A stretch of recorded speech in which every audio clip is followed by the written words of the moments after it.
The story continues with Nu, who has been investigating the recent attacks carried out by mysterious men in the name of Shadow Garden, and comes to surprising conclusions. She meets Sid at the campus and informs him that the man that they restrained the previous night is actually brainwashed, and the cult is actually trying to lure the Shadow Garden out of hiding with the recent attacks. It appears that they are planning something more sinister, as a named first child was confirmed to be present in the royal capital. In the Bushin festival, Sid has to fight against Rosa Oriana, and he uses this opportunity to show off different tricks he practiced over the years to prove himself to be a loser in everyone's eye. However, as he stands up to fight after getting down several times, he ends up earning the respect of Rosa and many other students at the academy. Even though this is something that he did not plan, Sid leaves the Bushin festival with a lot of injuries, while his friends end up losing a lot of money after making all the wrong bets. Meanwhile, Sherry Barnett, who had received chocolates from Sid, takes it as a romantic gesture, and after consulting others, she meets him after his fight at the Bushin festival and asks for them to be friends. Sid also meets her father, who is quite popular, and realizes that he needs to live a more low-key life from now on. Later that day, Sherry visits Alexia's office to confirm that Alexia is not dating Sid, so that she can think about her relationship with him without any worries. One ordinary day at the academy, an unknown group of people infiltrates the campus. When the mysterious men claiming to be from the Shadow Garden finally reach Sid's class, they forcefully enter it by breaking the door. The students have not realized until this point that the Midgar Royal Spellsword Academy is under attack. So when the ambush finally unfolds, they are shell-shocked by the sudden violent mob that arrives in front of them without any warning. One of the men that is leading the group announces that they are the Shadow Garden and they are there to take over the academy. They warn students not to stand and stay in their seats. Although they claim to be from the shady organization started by Sid, it is quite obvious that they are definitely not working for him.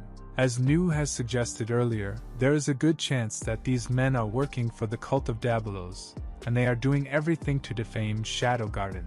After the warning, most students do not protest, but Rosa Oriana refuses to put her head down in such a situation. She warns the mysterious group that they have made a mistake by deciding to invade a reputed institution like Midgar Royal Spellsword Academy, where the students are trained to become the Dark Knights. Rosa is so confident that she even questions the sanity of the attackers. When she is asked again to drop the weapons, Oriana refuses one more time.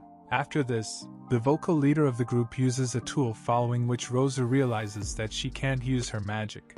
As he attacks Rosa, her sword breaks immediately. Now that she is unarmed, the attacker goes for the kill. However, Sid jumps between them and ends up getting seriously injured in the process.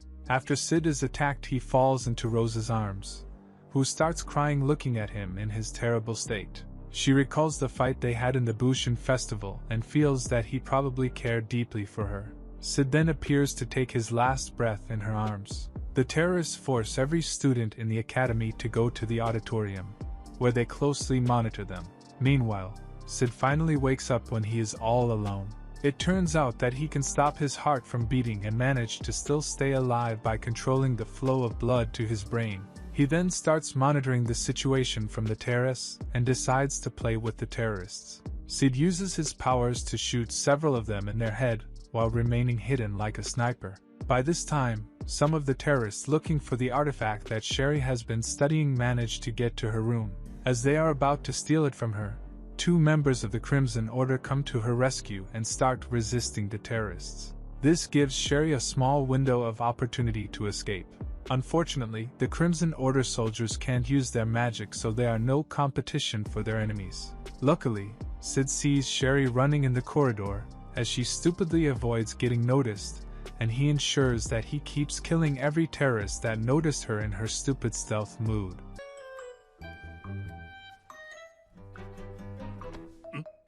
No?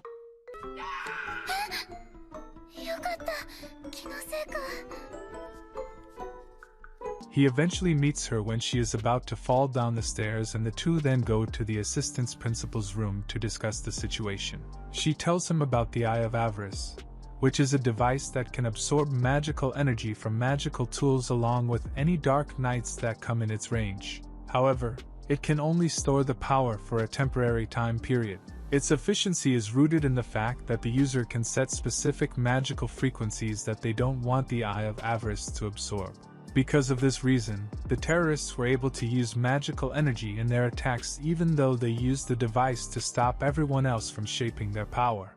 But there is a limit to the potential use of the device as it cannot absorb magical powers that exceed its limits. However, Sherry opines that no one alive is capable of using that sort of energy. The danger of the Eye of Avarice lies in the fact that once it has absorbed as much magical energy as it can, it then releases all of it with a huge blast that is capable of destroying the school. And since the terrorists have kept all of the captives or Academy's Dark Knights in one place in the auditorium, their plan appears sinister. It turns out that the artifact that Sherry has been studying lately is the control unit for the Eye of the Avarice. The latter was supposed to be used with the former as that would allow long-term storage of magical energy that can potentially have countless applications. However, the artifact still needs to be fine-tuned and Sherry, unfortunately, forgot all her tools in her study room while running away.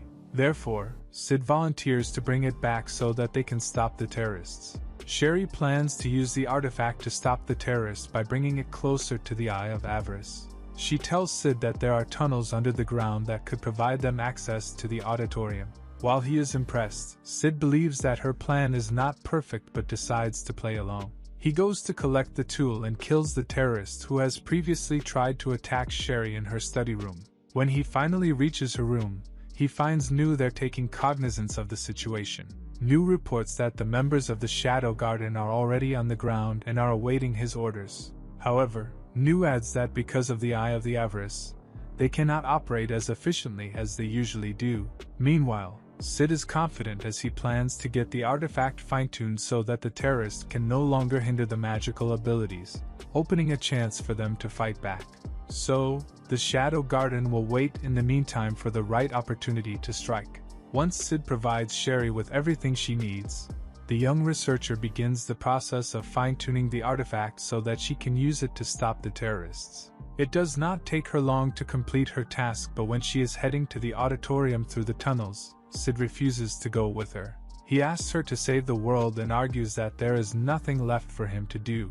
It is revealed that Sherry has seen her mother's dead body when she was just a young girl and was adopted by her friend Lutheran Barnett, who has looked after her all these years. Sherry believes that it is now her turn to take responsibility.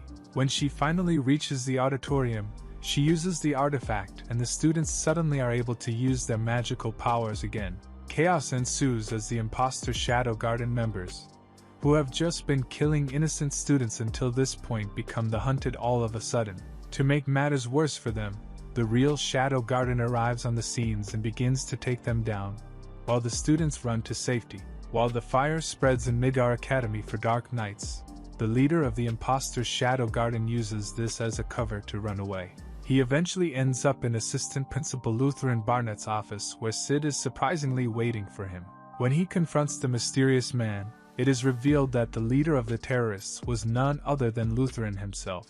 However, Sid has already known this, which surprises the assistant principal. It turns out that Lutheran has dedicated all his life to reaching the pinnacle of sword fighting. But all his dreams came crashing down when he became sick and saw everything slipping away from his hands. He dedicated himself to cure his illness, and pinned all his hopes on Sherry's mother, who was hated by the academics for her brilliance. Lutheran funded her research, but when the Eye of Avarice was finally ready, Sherry's mother deemed it too dangerous to use and decided that it would be better to hand it over to the government for safekeeping. Naturally, Lutheran was not thrilled by the idea and killed Sherry's mother brutally. In a strange turn of events, he adopted her daughter and put her to work on the artifact several years later. Sherry, like her mother, was just a pawn for Lutheran, who wanted to use the full potential of the artifact. Sid was already not that interested in learning the whole story, so once he is done, he prepares to fight him. The battle is short, and Lutheran easily manages to send Sid flying through the window. He assumes that he has won the battle, but suddenly Shadow arrives in the room. The two starts fighting, but Shadow is obviously on a whole different level. He easily manages to defend himself and ultimately kills Lutheran just as brutally as he had murdered Sherry's mother. But just after he dies, Sherry arrives in the room and is bewildered by the dead body of her adoptive father. Shadow walked out of the room right in front of her, and it was obvious beyond reasonable doubt that he had killed him. The following day, Sid learned that the school has been closed for now and the students have been given early summer break.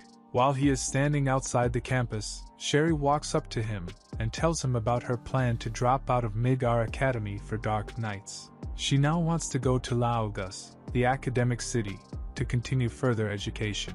Sherry alludes to something that she needs to do but never truly tells Sid what her plans are for the future.